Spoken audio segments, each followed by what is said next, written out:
Recording. Ok, muy buenas para todos ustedes. Eh, bueno, quiero conversar con ustedes acerca de lo que tiene que ver con este curso de ampliación. Ok, es una herramienta eh, diferente a las académicas que estamos acostumbrados a utilizar. Tiene que ver con un proceso formativo, tiene que ver con elementos de índole académico que van más allá de la estructura formal de la academia. ¿Okay? Ya los cursos, como este caso, que puede ser un curso de ampliación, pues como su nombre lo indica, nosotros queremos ahí ampliar o tener un espectro más allá de lo que nos da nuestra investigación, lo que nos da nuestra formación académica, nuestro formalismo de escuela, de estructura universitaria. ¿Okay? ¿Por qué desarrollar este programa de investigación? ¿Por qué desarrollar esta forma de ampliar el conocimiento, esta forma de empezar a divulgar conocimiento? Bueno, porque efectivamente he notado, ¿ok? Y bueno, en este caso los incorporo a ustedes como pioneros y he notado que la tecnología pues nos puede estar arropando, que la tecnología nos puede estar abrumando y que nosotros nos estamos quedando con una formación bastante arcaica, bastante lejana, bastante, no voy a decir que equivoca, pero que puede ser, que puede mejorar, ¿okay? Que podemos ampliar y que nos puede dar unos beneficios más importantes en cuanto a esto, ¿ok? Entonces, bueno, básicamente en este sentido, ¿ok? Y para ello vamos a hablar acerca de, pues, qué es eso que llamamos, más allá de los libros, herramientas digitales para el investigador del siglo XXI. ¿Ok? Esto está presentado por mi persona, profesor Reinaldo Ugarte, de la Escuela de Antropología, antropólogo con especialización en análisis de datos de la Universidad Central de Venezuela y está avalado por la Facultad de Ciencias de la Universidad Central de Venezuela. ¿Okay? Es decir, es un contenido que ha sido revisado, que ha sido arbitrado y que evidentemente está en el índole y en la categoría de ser manejado para estudiantes de la educación superior, profesionales que se dediquen a la investigación, tanto en este caso académica como posteriormente a investigación laboral. ¿Okay? En este sentido y bajo lo que pudiera ser las nuevas formas, las nuevas maneras de la educación, ¿ok? Entonces, bueno, nosotros nos manejamos en lo que puede ser o lo que se denomina como competencias, ¿ok? Competencias es lo que era conocido anteriormente como objetivos, ¿sí? Entonces, en función a estas competencias, pues la idea de este curso es que cuando ustedes culminen esta formación, ¿ok? Cuenten con esta competencia, la cual es, ¿ok? Que tiene que ver con eh, todo lo que se expresa y todo lo que se dice en función a lo que puede ser, ¿sí? Que al culminar este curso, entonces nosotros los participantes, en este caso, en este caso ustedes, ¿ok? Eh, cuenten con la, las herramientas, ¿sí? Con el manejo eficaz de las herramientas. Y acá lo resalto así, porque bueno, puede ser que ustedes manejen las herramientas, pero no de forma eficaz, ¿sí? Tengan ahí un manejo de las herramientas bastante ortodoxo, bastante primitivo, ¿ok? La idea es que no, la idea es que nosotros podamos tener un manejo de esas herramientas adecuadas, que nosotros tengamos un manejo de esas herramientas eficaz, que nosotros tengamos un manejo de esas herramientas eh, importantemente en nuestra cotidianidad, ¿ok? Y pues esas herramientas incluyen la inteligencia artificial, ¿ok? Entonces, para la investigación científica. Para cerrar con esto, bueno, el curso lo que busca es eso, que ustedes manejen de forma eficaz la tecnología e inteligencia artificial y que sea aplicada a investigación científica, ¿ok? Para ello, entonces hemos desarrollado o vamos a desarrollar el siguiente contenido, ¿ok? Vamos a comenzar por qué es una herramienta tecnológica, eh, qué es un buscador, cuáles son las inteligencias artificiales de los buscadores, hay una inteligencia artificial mejor o peor. Y los dos puntos creo que es lo que más énfasis haré, creo que es lo que más me gustaría que ustedes también se formen, investiguen, discutamos, ¿ok? Que tiene que ver el primero o el penúltimo con lo que es la inteligencia artificial como el nuevo co-investigador, ¿ok? Y o sea, es tan válido como otro compañero de investigación, es tan válido como cualquier forma y manera que nosotros estemos buscando para investigar y que nos ayuden, ¿ok? Y por último, pues la ética y responsabilidad del uso de la inteligencia artificial. Eh, este curso, ¿ok? O esta formación asincrónica, ¿sí? Porque esto va a ser así, ya ustedes ven la clase y posteriormente tienen el video. También ya ustedes tienen una cuota de discusión que nosotros hicimos y yo tengo una cuota de recopilación de información que ya hice, ¿no? Entonces fíjense que dentro de las cosas que pudieron surgir estaba la pregunta de que si realmente hay una es viable que ustedes como estudiantes, que ustedes como no profesionales todavía, utilicen la inteligencia artificial y yo les respondo, les diría que sí, lo que hay que saber es cómo utilizarlo, lo que es que darle los elementos a esa inteligencia artificial para que nos permita entonces a nosotros, ¿ok? Conseguir lo que estamos buscando, que nos permitan actualizar conocimiento, que nos permita generar un montón de cosas positivas y que lleve a avanzar el conocimiento. Y otra de las cosas que también estoy buscando con esto de la ética y la responsabilidad en el uso de la inteligencia artificial tiene que ver con ese intercambio de ideas, con ese feedback, ¿ok? Que ustedes también pueden darles a los profesores. O sea, nosotros tenemos una concepción errada, y digo nosotros incluyendo estudiantes, profesores, qué sé yo, que somos los dueños absolutos del conocimiento y eso no es así, ¿ok? O sea, nosotros aprendemos de ustedes, ustedes aprenden de nosotros y creo que es lo más bonito de estar dentro del marco universitario, sí, como tener todo ese montón de herramientas, de formas, de maneras que nos van a permitir a nosotros actualizarnos, que el día de mañana yo voy a decir que ustedes son mis colegas, ¿ok? Los que estén estudiando antropología, y que con muchísimo gusto yo les voy a tender la mano y voy a decir, mira, nosotros tenemos la capacidad para discutir lo que sea, porque evidentemente yo sé cuál es la formación de estos estudiantes, yo sé cómo están ellos, ¿no? Entonces, bueno, este contenido busca eso, busca ampliar ese conocimiento que ustedes tienen, busca otorgarle también elementos de discusión, elementos de análisis, elementos de reflexión que nos den un nuevo punto de vista de qué está pasando en la actualidad, de cómo tiene que ser estos elementos de investigación y que podemos buscar, ¿no? Entonces, bueno, basado en ello, las dos primeras preguntas que yo les haría en cuanto a la reflexión, ¿ok? Tiene que ver con, bueno, ¿qué es ir más allá de los libros? ¿Sí? Como les dije, ya nosotros lo discutimos, pero pues se lo dejo acá. Realmente el no consultar libros nos estaría alejando de una educación formal, pues creo que estamos de acuerdo que no, pero bueno, ya con el contenido, con la discusión y escuchando a los compañeros, pues sería interesante también que ustedes ahí reflexionen y empiecen a hablar un poquito más de eso de qué es ir más allá de los libros. Y la segunda pregunta es, bueno, ¿cuál es el perfil del investigador del siglo XXI? Y en cuanto a este perfil del investigador del siglo XXI,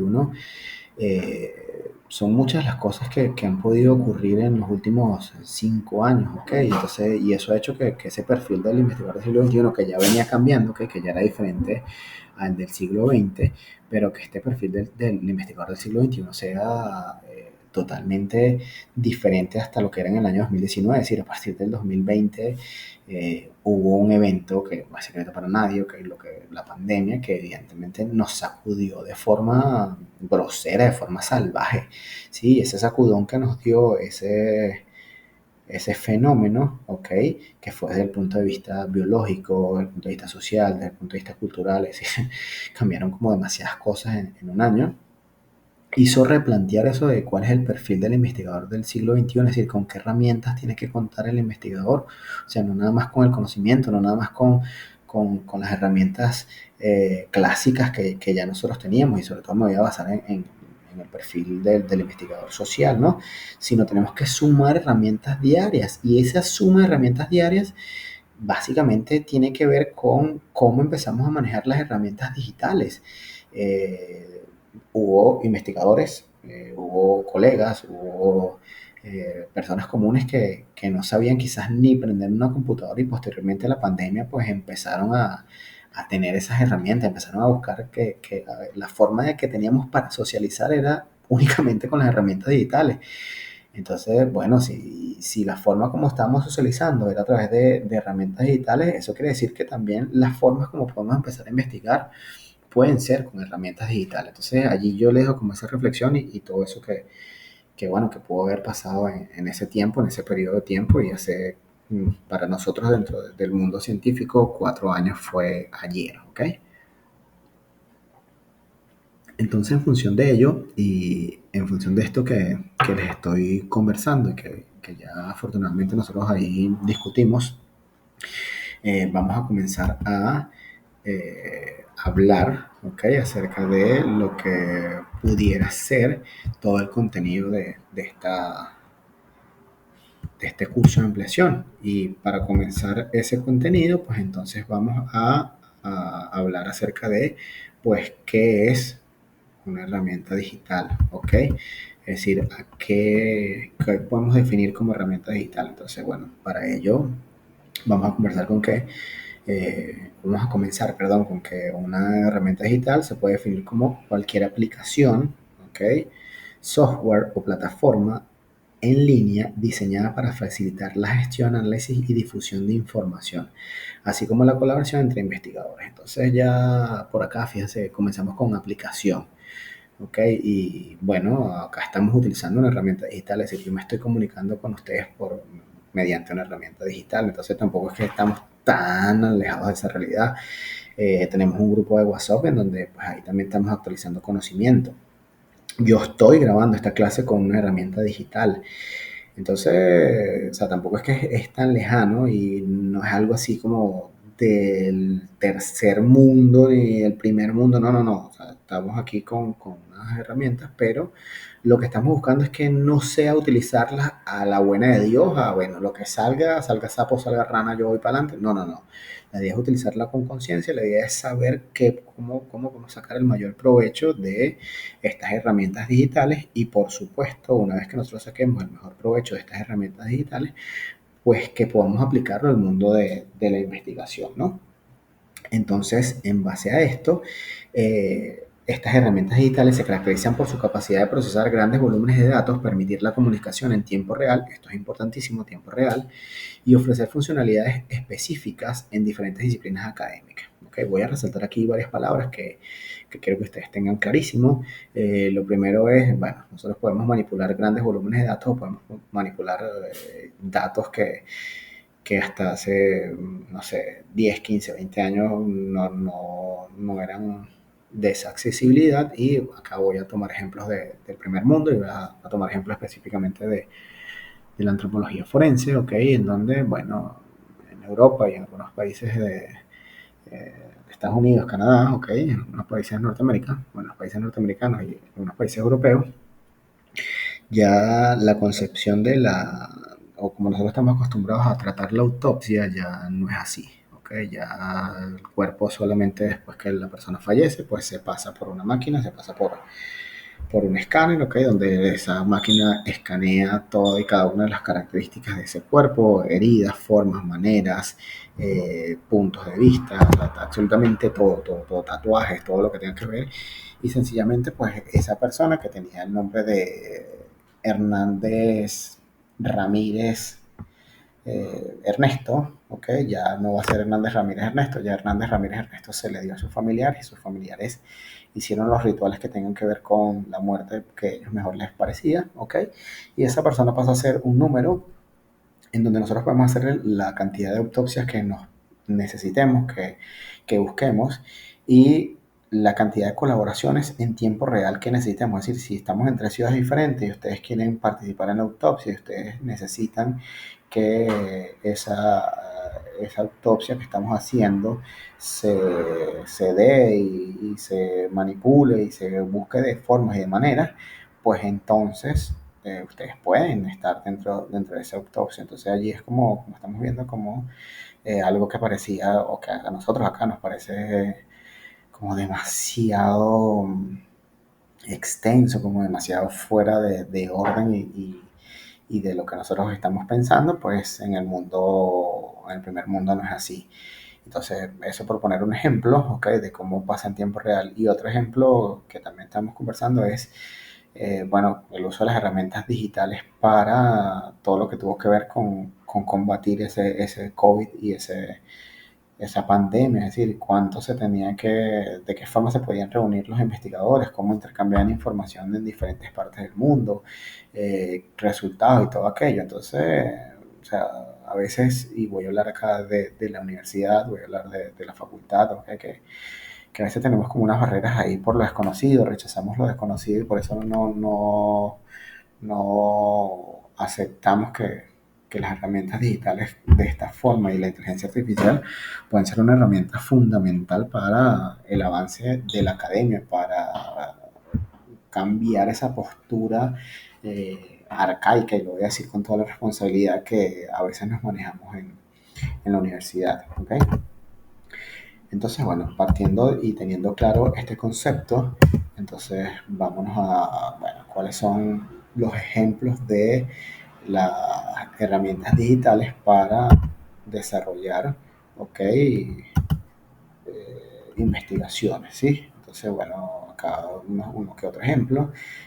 Voy a hablar de primero los gestores bibliográficos, ok, los que nos ayudan, asistentes que nos ayudan a construir la bibliografía, que créanme que cuando estamos haciendo un trabajo amplio, un trabajo final de grado, una tesis, una monografía, créanme que son de gran utilidad porque nos van a ahorrar una cantidad de tiempo que ustedes no tienen idea. ¿Okay? Entonces, bueno, ejemplo de ello está el EndNote, está el Zotero, que es el que yo utilizo, está el Medline. Eh, bueno, básicamente lo que nosotros le damos es, y aquí vamos a comenzar a ver cómo nosotros esas herramientas digitales y posteriormente la inteligencia artificial, vamos a empezar a humanizarla, ¿ok? Acá en este sentido, nosotros vamos a empezar a darle las instrucciones necesarias a estas herramientas para que estas herramientas nos den las respuestas que nosotros estamos buscando. Es decir, a estos gestores bibliográficos yo le voy a dar la información, le voy a decir cuál es la información, cuál es el autor, dónde está, no sé qué. Y a la hora de que entonces yo utilice mi hoja de transcripción, pues, y yo le diga, yo necesito que estas referencias del autor uno, pues él me va a decir que el autor uno es Hernández González y es en el año 2016, y después digo el autor 2 es Zamora Rodríguez del 2021 y así sucesivamente, ¿ok? Están las hojas de cálculo, que está el Excel y está el Google Sheet, ¿okay? El Google Cálculo, que básicamente son lo mismo, son unas calculadoras grandotototas, ¿okay? En donde nosotros podemos colocar funciones, donde nosotros podemos colocar fórmulas, donde nosotros podemos pedirle gráficos y podemos hacer un montón de cosas allí. Están los software de análisis de estadísticos, que ya son un poco más especializados cuando vamos a hacer análisis de datos. Está el SPSS, que quizás es el más utilizado si son si vienen de la escuela de estadística de la Universidad Central, ¿ok? Es como que el que más utiliza la escuela. Y está el R, que es muy parecido, está el Crystal Ball, o sea, y hay unos cuantos, pero bueno, el SPSS es como el más amigable porque es el que más se parece al Excel, ¿ok? Están plataformas de colaboraciones, acá vamos a prestar atención con esto de plataformas de colaboraciones, porque, bueno, entre las tareas y las prácticas que vamos a hacer, pues vamos a tener también plataformas de colaboración, vamos a ver cuál utilizamos, si el Google Drive, si el Dropbox, pero ahí vamos a ver qué que hacemos para, sobre todo, discutir, por ejemplo, las primeras preguntas que les hice, que es ir más allá de los libros y qué es, cuál es el perfil del investigador del siglo XXI, pero ya no desde la nada, ya no desde lo que ustedes consideren, sino una vez que terminemos el curso, pues cómo podemos empezar a rellenar esa información allí y a ver cómo podemos construir un perfil de competencias y de requerimientos del investigador del siglo XXI. Están herramientas de visualización de datos, como puede ser el Tableau o como ser el Power BI, que es el que yo utilizo, es decir, cómo presentar esos elementos de forma gráfica. ¿Ok? Y bueno, acá hay otro ejemplo de cuando yo les decía que estamos acostumbrados a utilizar las herramientas tecnológicas o digitales en nuestra vida cotidiana, pero nos cuesta trasladarla al mundo académico. Fíjense que hay redes sociales académicas, ¿ok? Como puede ser el ResearchGate o como puede ser el academia.edu. Les pregunto, ¿cuántos de ustedes están o han participado en estas redes sociales? Pues no lo sé, posiblemente muy poco, posiblemente ninguno.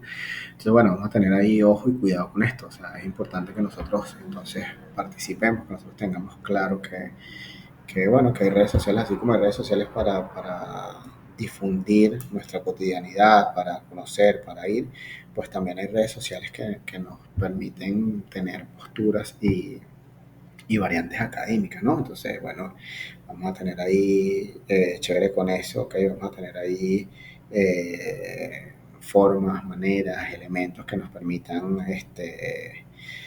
adentrarnos en una postura de investigación, en una postura de investigador para generar y para hacer intercambio de conocimiento efectivo, para hacer intercambio de conocimiento actual, ¿ok? Y que nos permite entonces eh, presentar lo que estamos haciendo y que el mundo lo conozca, ¿ok?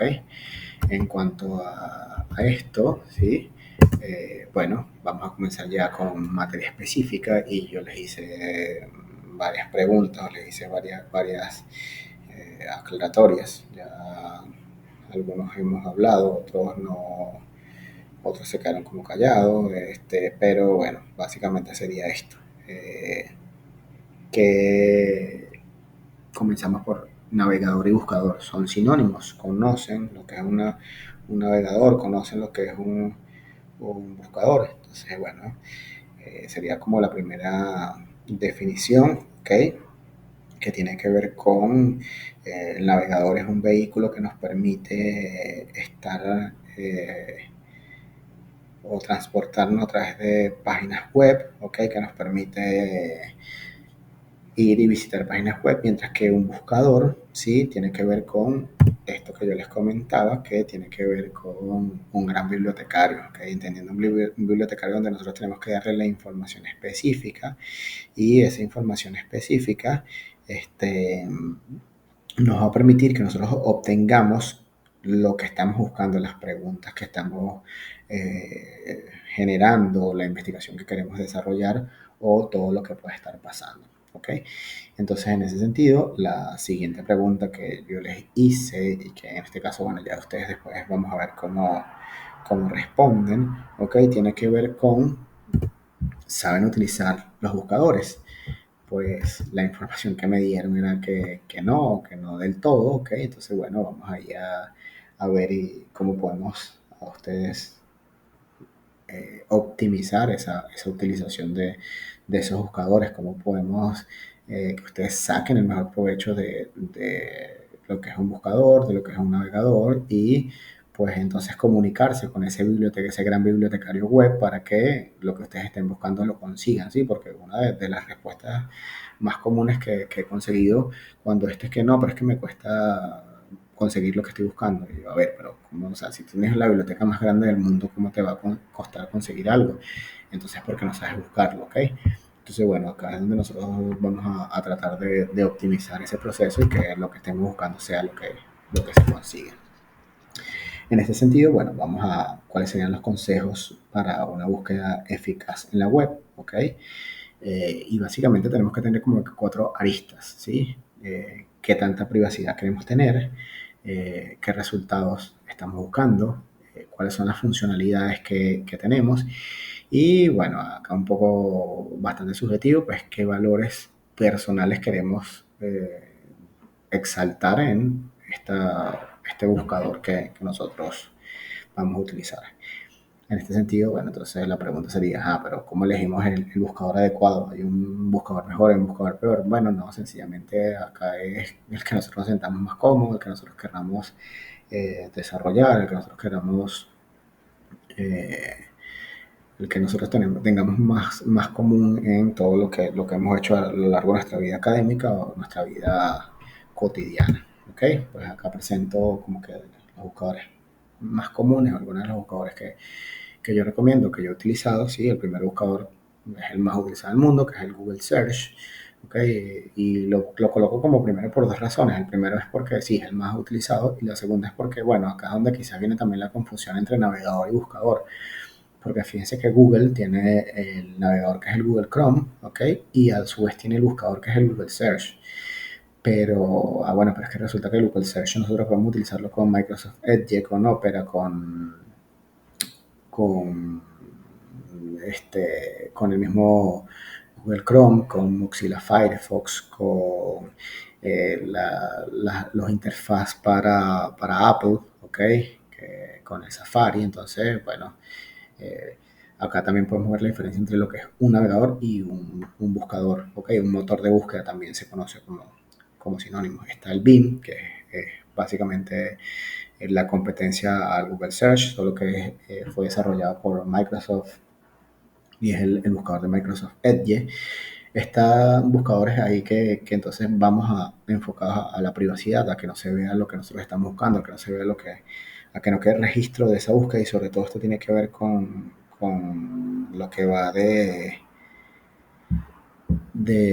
cuando vamos a estar en computadoras, en ordenadores, en sitios públicos, ¿ok? Que no quede registrar nuestra información. Entonces, bueno, ahí sí podemos utilizar el DuckDuckGo, podemos utilizar el Startpage, que básicamente es el mismo Google Search, pero de forma paga y escondiendo allí un montón de cosas, ¿ok? Que no queden nuestros datos, nuestra búsqueda, nada de eso.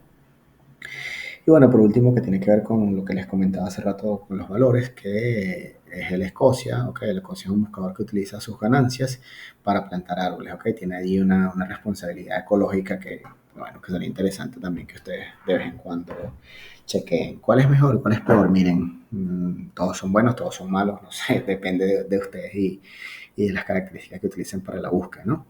Y bueno, basado en eso es que viene lo siguiente: cómo maximizar nuestros resultados en los buscadores. Bueno, yo les daría tres consejos para ello. El primer consejo, ok, es, vamos a saber, vamos a utilizar las palabras claves, vamos a utilizar las palabras correctas, vamos a utilizar las formas y las maneras adecuadas para buscar en estos buscadores, valga la cacofonía, valga la redundancia, ¿ok? ¿Y cómo buscamos palabras claves? Bueno, ya ahorita vamos a afinar ese detalle, pero bueno, mientras más específicas sean esas palabras, ¿ok? Más relevantes y más cercanos a lo que nosotros estamos buscando vamos a conseguir. ¿Sí? Entonces eso es lo primero, no vamos a omitir todo lo que tenga que ver con preposiciones, con artículos, no, vamos a utilizar palabras específicas del contenido que nosotros estamos buscando. El siguiente elemento tiene que ver con, bueno, vamos a probar diferentes operadores, ¿ok? Vamos a buscar diferentes motores de búsqueda, ¿sí? Que nos permitan entonces refinar ahí. O sea, le digo, posiblemente si ustedes buscan también la información, a lo mejor Bing le puede dar una, Google les puede dar otras que no teníamos, el DuckDuckGo, perdón, puede darle otras. Asimismo, el Google Search tiene una variante que es el Google Scholar o el Google Académico, y este Google Académico es un buscador, pero también utiliza algoritmos de inteligencia artificial. Entonces ahí estaríamos mezclando la inteligencia artificial con lo que podría ser los motores de búsqueda, y entonces allí también podemos tener una búsqueda más eficaz y podemos tener resultados más eficaces. Y por último, bueno, explorar las opciones de configuración. La mayoría de buscadores ofrecen opciones de configuración que te permiten personalizar tu experiencia de búsqueda. Ok, acá me voy a basar en estas opciones o configuraciones de navegadores. Ok, con la opción que presenta el Opera Minds. ¿Okay? ¿Por qué? Bueno, porque fíjense que el Opera Minds nos permite a nosotros activar VPN, ¿okay? Activar un VPN, y al activar ese VPN, pues nos permite, por ejemplo, en la región de Venezuela, perdón, nos permite tener acceso a páginas que sin ese VPN no podemos acceder, por ejemplo, el ChatGPT, por llamarlo, o sea, por tomar un ejemplo, ¿no? Y por utilizar la inteligencia artificial. Entonces, pues muchas personas en Venezuela no utilizan el ChatGPT porque no saben que el buscador Opera pues nos puede permitir activar ese VPN, ¿ok? Entonces, bueno, pero todo este palabrerío está muy chévere, está muy bonito y nos interesa, pero ahora, bueno, pero nosotros nos vinimos acá es para conocer cuál es el perfil del investigador del siglo XXI y cómo podemos nosotros aportar a esa investigación, ¿ok? Y bueno, en ese sentido, la primera pregunta que yo les haría, ¿ok? O la primera pregunta que yo hago es, ajá, pero ¿qué es lo que vamos a investigar? ¿Ok? Eso es lo primero que nosotros tenemos que desarrollar, lo primero que nosotros tenemos que tener clarísimo, ¿ok? Y en eso de que vamos a investigar, pues existen como tres vertientes, ¿ok? Que eh, están o tienen que ver con la forma que nosotros queremos generar ese conocimiento, ¿ok? Que puede ser búsqueda de lo cotidiano, lo académico o lo científico. Acá lo científico, y lo académico y lo científico para muchos pueden ser sinónimos, ¿ok? Sin embargo, yo no lo tomo como sinónimo porque si bien lo académico te puede llevar a lo científico, no siempre todo lo académico es científico y no todo lo científico es académico. Ya les explico por qué. Eh, Nosotros en la academia se nos permite, ¿ok? Equivocarnos. ¿Sí? Ustedes cuando son estudiantes, pues ustedes pueden hacer un montón de tareas, un montón de cosas y si se equivocan no pasa nada y nosotros como profesores pues tenemos la responsabilidad de corregirlos, la responsabilidad de encaminarlos por lo que sería, ok, la investigación adecuada, mientras que cuando nosotros somos investigadores puros, ya somos profesionales, miren, créanme que lo menos que nosotros queremos es equivocarnos y siempre vamos a tratar de presentar como de mejor forma y de mejor manera los resultados y nuestras investigaciones. Y por eso que también nos cuidamos de que, pues, cuando hacemos investigaciones sean de criterio metodológico, con la rigidez metodológica específica, e ir paso a paso, ir desde investigaciones que sean desde lo más exploratorio hasta lo más explicativo. Sin embargo, y acá lo resalto, ¿ok? No importa el contexto y la postura hacia conseguir el conocimiento, siempre debe ser la misma, ¿ok? Y es que tenemos que tener claramente qué es lo que queremos buscar. Si nosotros no queremos, si nosotros tenemos claridad en lo que queremos buscar, créanme que el investigar va a ser demasiado complejo y demasiado complicado, ¿ok? Eso es como que ustedes salgan de su casa y ustedes tengan un lugar específico donde quieran ir. Mira, yo voy a salir de mi casa y voy a ir a la universidad. Ah, bueno, entonces yo sé cuáles son los elementos y las formas y las maneras que yo tengo para llegar a la universidad, ¿ok? Pero cuando yo voy a salir de mi casa y, ajá, ¿para dónde vas tú? Pues no sé. Es complicado que ustedes lleguen a un sitio, o sea, pueden llegar a cualquier lado. Entonces, con la investigación pasa lo mismo, ¿ok? Y para ello, entonces, bueno, voy a hablar acerca de 5 fases de la investigación, ¿ok? Acá vamos a aplicarle un poco de metodología de investigación a lo que puede hacer este proceso y este curso de ampliación. Ok, la primera fase, sin embargo, como les digo, esto también se puede aplicar a las investigaciones cotidianas, ¿no? A buscar una receta, a buscar un restaurante, a buscar un hotel, qué sé yo. Pero bueno, está más orientado hacia el punto de vista académico-científico. La primera fase es la planificación. ¿Ok? Bueno, lo primero que nosotros hacemos, planificación y definición, lo que nosotros hacemos es formular una pregunta de investigación, la cual define claramente qué quieres investigar, qué queremos buscar. ¿Ok? Si ustedes empiezan a planificarse, si ustedes empiezan a cualquier investigación, por muy sencilla que sea, empiezan a plantear preguntas, créanme que cuando quieran hacer una investigación ya más avanzada, le va a ser muchísimo más fácil. Es decir, o sea, que ya nos estamos preparando. Nosotros no nos formamos para una evaluación final, ¿ok? Creo que ese es uno de los errores de la educación actual. Nosotros tenemos que formarnos para ir sorteando, ¿ok? Eventualidades. Y entonces si nosotros nos vamos poco a poco manejando nuestro cerebro, si nosotros vamos a entrenar nuestro cerebro a esta planificación en cuanto a la investigación, a formularnos una pregunta de investigación, a formularnos una pregunta clara. Quizás cuando lleguemos al trabajo final de grado, quizás cuando lleguemos a una tesis, quizás cuando lleguemos a una tesis doctoral, el camino puede ser un poco más llano y menos tortuoso y a lo mejor haya menos deserción en cuanto a eso, ¿ok? La siguiente fase es la selección de herramientas, pues bueno, vamos a identificar cuáles son las herramientas digitales que mejor se adapten a nuestra pregunta de investigación, a nuestra investigación, a lo que vamos a buscar y qué datos deseamos recopilar.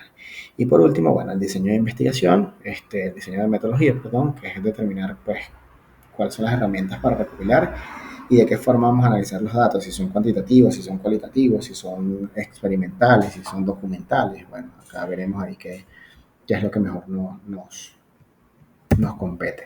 ¿Okay? La segunda parte o la segunda fase es la búsqueda y recopilación.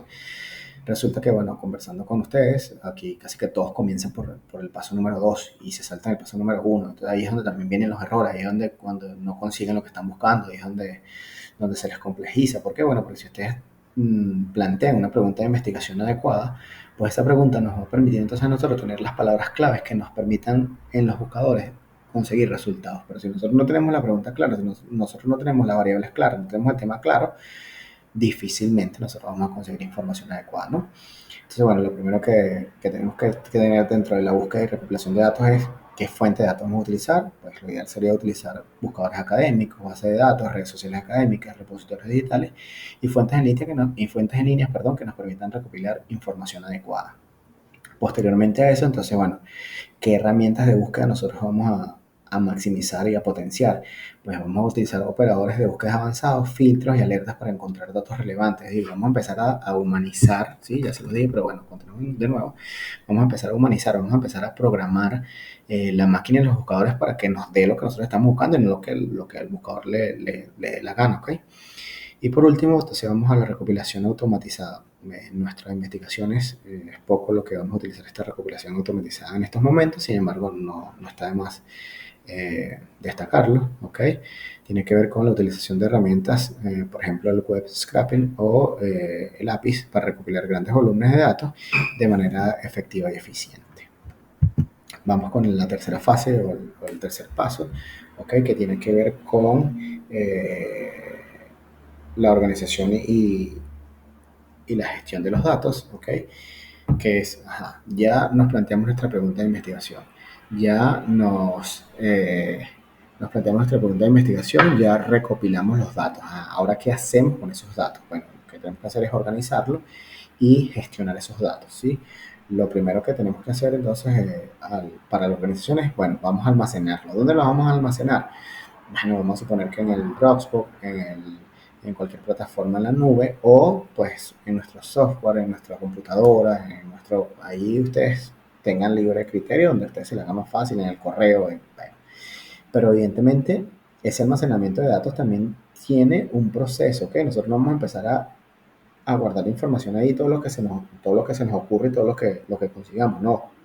Hay que clasificarla, ¿ok? Y viene con el siguiente punto que hay que etiquetarla y categorizarla.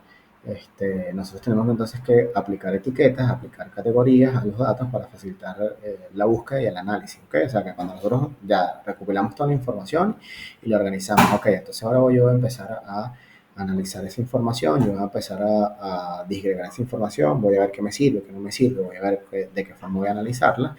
Entonces, para ello, yo necesito tener etiquetado cada uno de los títulos, yo necesito tener carpetas, necesito tener eh, todas las herramientas que me permitan a mí ser eficaz a la hora de gestionar esos datos y a la hora de organizarlos. ¿Okay? Y por último, y no menos importante, tiene que ver con la limpieza de los datos. ¿Okay? Esto es casi que un tema tabú y quienes manejamos estadísticas ahí sí tratamos de eliminar ese tabú, ¿ok? Que tiene que ver con verificar la calidad de los datos y eliminar cualquier error o inconsistencia, ¿no? Entonces aquí como que, bueno, aquí pareciera como que, lo que no me sirve lo elimino. No es así.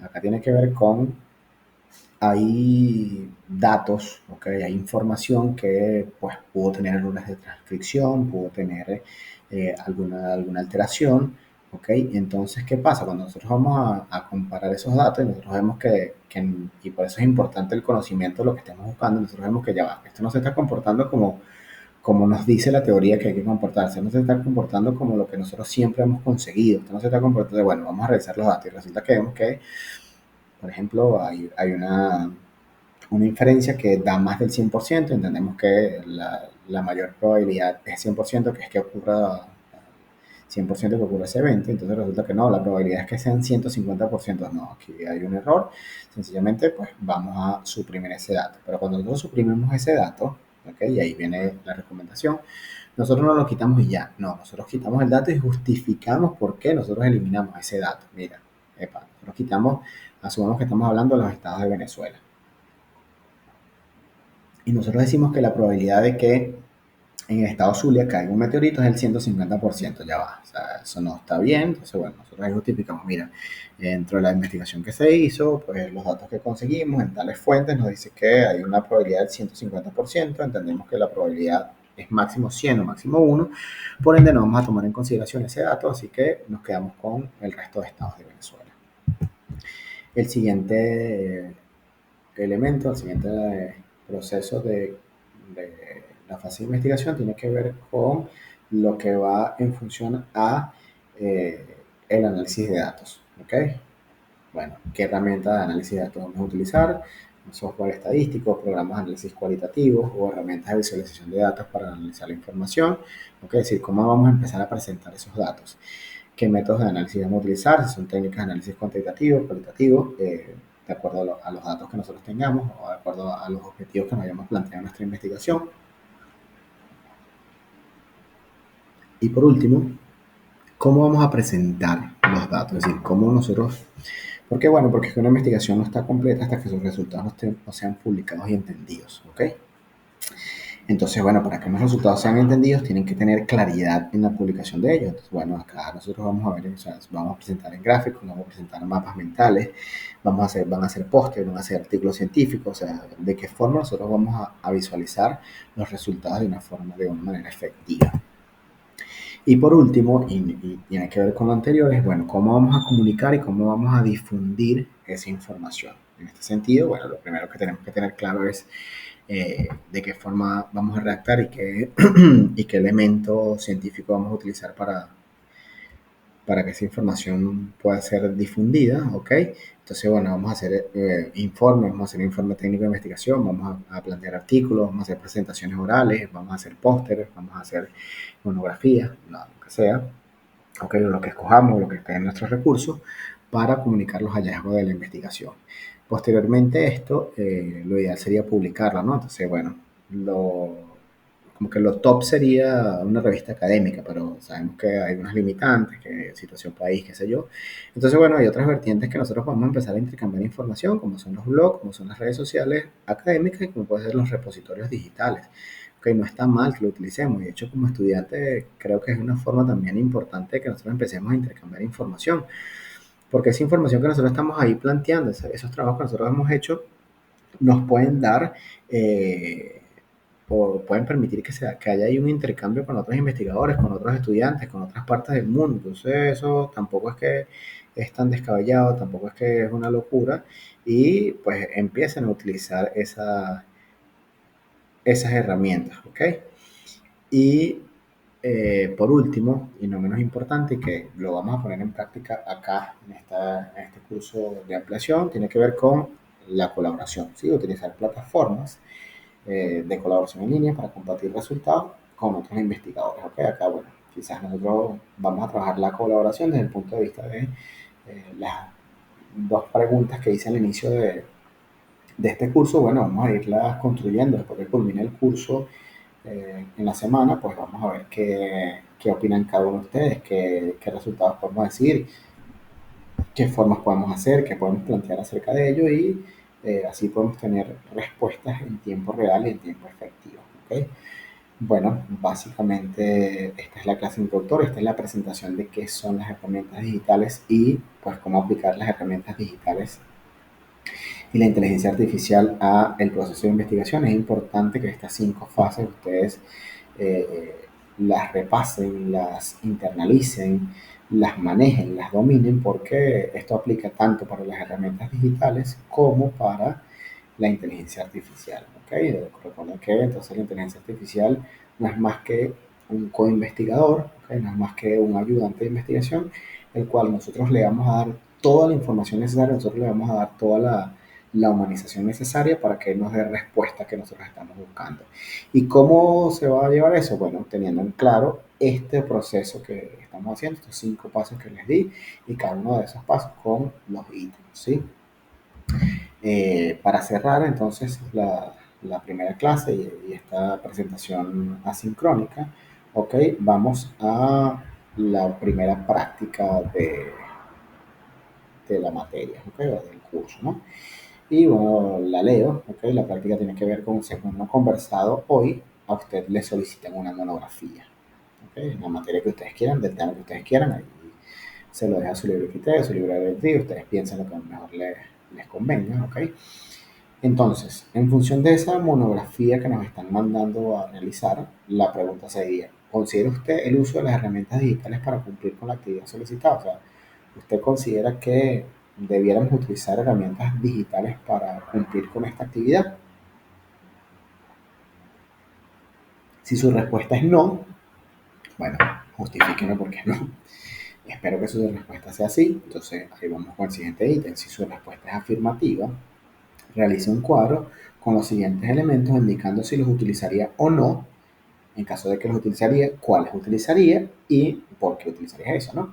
Entonces, bueno, navegador, buscador, hoja de transcripción, hoja de cálculo, software de análisis estadístico, herramientas de visualización de datos, redes sociales académicas, plataformas de colaboración y gestores bibliográficos, ¿ok? Eh, bueno, para aquí darles un ejemplo y brindarles un poco la ayuda, ¿sí? Ya cuando nos dicen monografía entendemos, y ahí ustedes entonces buscan qué es una monografía si no conocen, pero ya entendemos que es todo lo que se puede escribir acerca de un tema específico y generalmente las monografías son revisiones bibliográficas, ¿ok? Entonces, bueno, asumamos que nosotros hacemos nuestro cuadro de análisis, ¿ok? Nuestra matriz de análisis, ahora lo llamaremos así, matriz de análisis que tiene que ver con buscador, navegador, buscador, hojas de transcripción, hojas de cálculo, software de análisis estadístico, todo esto que hemos hablado, ¿ok? Yo dificulto que una monografía nosotros utilicemos algún software estadístico, ¿no? Entonces, bueno, acá cuando nosotros indique si los utilizaría o no, pues software estadístico no lo utilizaría. ¿Cuáles? Al no utilizarlos, pues dejo el espacio vacío y al responder el por qué, bueno, porque al ser una monografía, generalmente las monografías son de carácter bibliográfico, son de carácter documentales, entonces cuando son de carácter documentales, difícilmente se utilice algún paquete estadístico, algún software para análisis estadístico, ¿ok?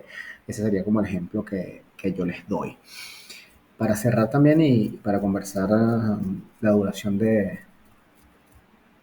del curso, ok, bueno, entiendan ustedes que está planificada 40 horas académicas, pero eso no quiere decir que nosotros vamos a estar 40 horas viendo clases, ok. Estas 40 horas académicas están distribuidas en 4 horas académicas de teoría, que es lo que estamos haciendo. Posteriormente, una clase como la de hoy, así como esta sincrónica, que si ustedes la ven tomarían aproximadamente una hora de formación y hacer estas prácticas que yo les estoy mandando, revisar información previa, ejercitarse, inventar, crear todo lo que ustedes se lo imaginen con las herramientas que yo les estoy dando, ¿ok? Eso cuenta dentro del programa formativo, eso cuenta dentro de las horas, entonces por eso es que la sumatoria de todas esas horas, todos esos minutos, nos va a dar aproximadamente unas 40 horas académicas, un poco más creo yo. Sin embargo, bueno, lo cerré en 40 horas académicas para que tampoco sea tan extensos, ¿ok?